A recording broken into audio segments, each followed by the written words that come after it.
हम जम्मू कश्मीर से आते हैं सर। कश्मीर के लोगों ने ख्वाब देखा था कि कभी हम भी ट्रेन पे सवारी करेंगे, लेकिन मैं प्रधानमंत्री जी को, मोदी जी को और रेलवे मिनिस्टर को और जम्मू कश्मीर की खासकर अवाम की तरफ से मुबारकबाद देता हूं कि उन्होंने आज जो 6 महीने कट ऑफ रहता था, आज बर्फ के बीच में आपके माध्यम से मैं बताना चाहूँगा कि विजुअल्स जो देखे हैं पूरी दुनिया ने कि कश्मीर के लोग कितने खुश हैं, हम बहुत। और इसके साथ मैंने एक मिनिस्टर साहब को एक क्वेश्चन किया था कि राजौरी पुंछ जो बॉर्डर बेल्ट है उसके लिए भी कभी ट्रेन आप बसाएंगे, कभी ट्रेन लाइन या राजौरी बॉर्डर बेल्ट जो कि हमारा सिक्योरिटी फोर्सेस को वहाँ के जो एरियाज हैं कट रहते हैं जब बर्फबारी होती है। अभी मैं भी वहाँ गया, लेकिन अभी ही पिछले दिन उन्होंने 1-2 दिन पहले अनाउंस किया। हम इसके लिए भी बहुत राजौरी पुंछ के अवाम की तरफ से शुक्रिया करते हैं। मेरा क्वेश्चन ये है सर कि क्या कश्मीर जो दुनिया की एक खूबसूरत जगह है और जम्मू भी एक सिटी ऑफ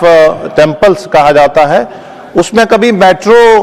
बनाने का कोई प्रोग्राम है, कोई ऐसा प्रोजेक्ट्स है? तो मैंने वैसे क्वेश्चन भी किया था पिछली बार, तो मिनिस्टर साहब से गुजारिश है कि क्या वो बताएंगे। Thank you. Honourable minister. माननीय सभापति महोदय,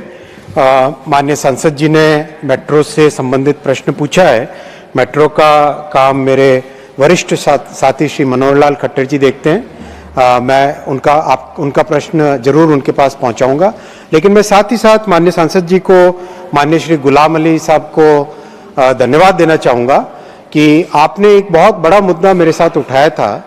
कि जो बारामुल्ला वाली लाइन है, श्रीनगर से बारामुल्ला की लाइन से कनेक्ट होते हुए 2-3 प्रोजेक्ट्स की पहले एक प्रस्ताव आया था। उन प्रोजेक्ट्स पे सर्वे चालू हुआ था, पहलगाम के लिए था, 2 प्रोजेक्ट और थे, और उसमें जो एप्पल के ऑर्चर्ड्स पे जो इम्पैक्ट पड़ रहा था और किसानों और जो एप्पल के फार्मर्स हैं उनकी तरफ से जो एक तरीके से सबकी इच्छा थी कि रेलवे मेन लाइन को ही बनाए रखे और इसके स्पर्स न बनाए, तो मैं जनाब गुलाम अली जी को धन्यवाद देना चाहूँगा रिकॉर्ड पे यहाँ पर कि आपने जो विषय मेरे पास लेके आए थे उसके बाद में किसानों की बात भी सुनी गई, सबके रिप्रेजेंटेशन लिए गए और सबकी बात सुनने के बाद में ये तय किया गया कि बारामुल्ला से श्रीनगर की लाइन को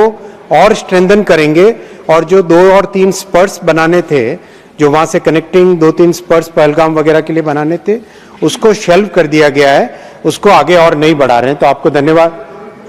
और राजौरी पुंछ की लाइन के लिए बहुत तेजी से आगे सर्वे का काम भी चल रहा है, जिससे कि पूरा बॉर्डर एरिया जो है वो सारा कनेक्ट हो जाए। और साथ ही साथ आप सबने माननीय सभापति महोदय देखा ही है कि किस तरह से रेलवे लाइफलाइन बन चुकी है। और एक विषय जो बार बार कई फोरम में उठाया जाता है कि जो हाई ऑल्टीट्यूड पे ट्रेन्स का ऑपरेशन होता है उसका डिज़ाइन बहुत स्पेशल डिज़ाइन होता है। हाई ऑल्टीट्यूड पे प्रेशर कम होता है और जैसा हमने बर्फ़ के इस पूरे सीज़न में देखा, कंप्लीट जो ट्रेन के अंदर जितना भी लिक्विड का फ्लो होता है, कई तरह की मूवमेंट में, इंजन के मूवमेंट में, इलेक्ट्रिसिटी के मूवमेंट, उसमें कई चीज़ों में जहाँ लिक्विड का फ्लो होता है उसके लिए बहुत स्पेशल डिज़ाइन का अंदर डिज़ाइन होती है जो कि नॉर्मल ऑल्टीट्यूड से बहुत डिफरेंट है। इसीलिए ज़्यादातर देशों में हाई ऑल्टीट्यूड के लिए अलग से ट्रेन्स रहती है, लो ऑल्टीट्यूड से आने के बाद में चेंज करते, तो वो भी मैं आपके माध्यम से आज क्लैरिफाई करना चाहूँगा कि स्पेशल डिज़ाइन जो निर्णय लिया गया था वो निर्णय इस बर्फ़ के सीज़न में एकदम सही सिद्ध हुआ है कि स्पेशल डिज़ाइन ही रखनी चाहिए। नॉर्मल ट्रेन्स को वहाँ ले जाने से टेक्निकल प्रॉब्लम आती, तो वो भी एक सही सिद्ध हुआ। वो भी मैं आपके माध्यम से कश्मीर की सभी आवाम को बताना चाहूँगा।